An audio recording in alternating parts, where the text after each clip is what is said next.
Bonjour à tous. Nous voici ensemble pour une nouvelle question de notre série Questions-réponses d'ici sur l'au-delà.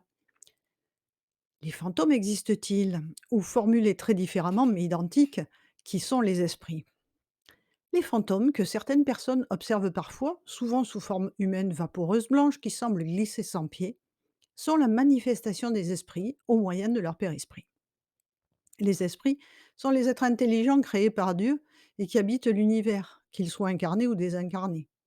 Nous tous, êtres humains, sommes des esprits momentanément incarnés. Les esprits ont eu un commencement, ils ne sont pas éternels, et ils n'auront pas de fin, ils sont immortels. Ils résultent de l'individualisation du principe intelligent de la même manière que les êtres organiques sont le résultat de l'individualisation du principe matériel.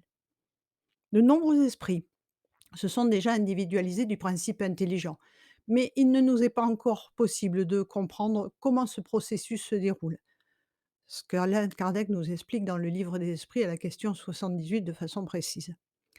La création des esprits par Dieu est donc permanente et ils ont des âges différents.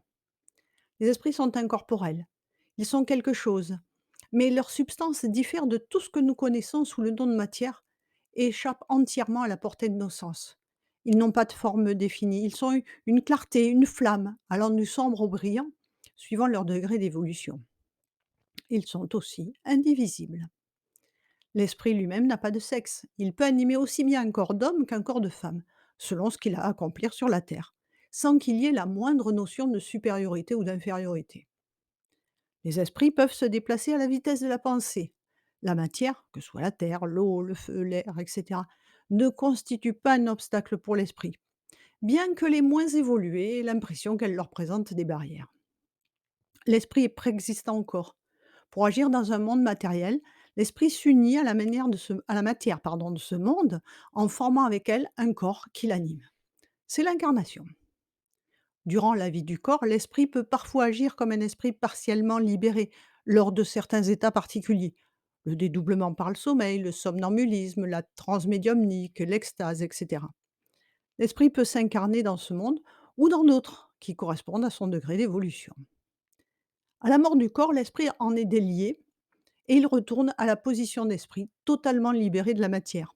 C'est la désincarnation. Quand l'esprit entre dans le monde spirituel, dans l'attente d'une nouvelle incarnation, on dit qu'il est esprit errant. Et l'esprit a autant de vie que nécessaire pour son évolution.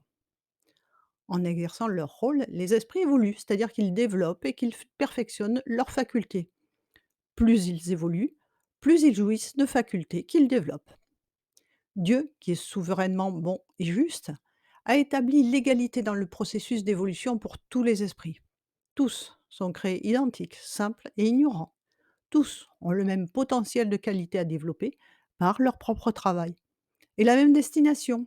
Tous marchent vers la situation de pur esprit, le bonheur parfait. Les esprits se retrouvent de vie en vie pour se perfectionner ensemble ou réparer les torts qu'ils ont eus les uns avec les autres.